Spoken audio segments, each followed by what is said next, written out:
Korea का गुप्त खजाना। अब एक ऐसी जगह की बात करते हैं जो कोई द्वीप या जंगल नहीं बल्कि एक दफ्तर है। लेकिन यह कोई आम दफ्तर नहीं है, यह उत्तर कोरिया का सबसे बड़ा रहस्य है।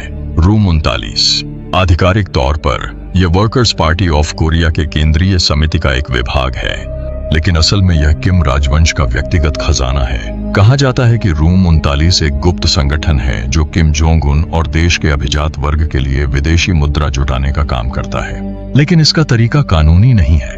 अंतरराष्ट्रीय रिपोर्ट्स के अनुसार यह संगठन ड्रग्स की तस्करी, $100 के नकली नोट छापने, हथियारों की बिक्री और यहां तक कि बीमा धोखाधड़ी जैसे अवैध तरीकों से हर साल 500 मिलियन से लेकर $1 बिलियन तक कमाता है।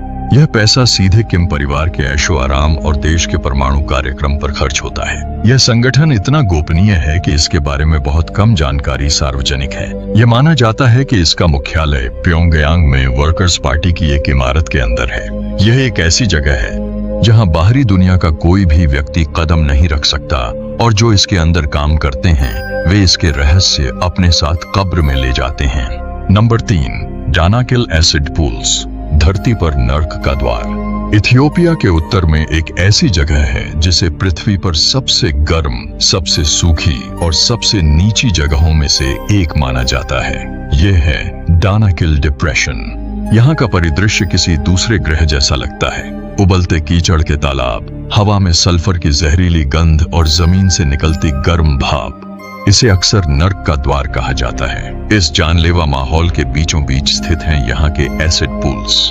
ये चमकीले हरे, पीले और नारंगी रंग के तालाब देखने में जितने खूबसूरत हैं, उतने ही खतरनाक भी। इन तालाबों का पानी हाइड्रोक्लोरिक एसिड से भरा है, जिसका pH मान 0 के करीब है, यानी शुद्ध तेजाब।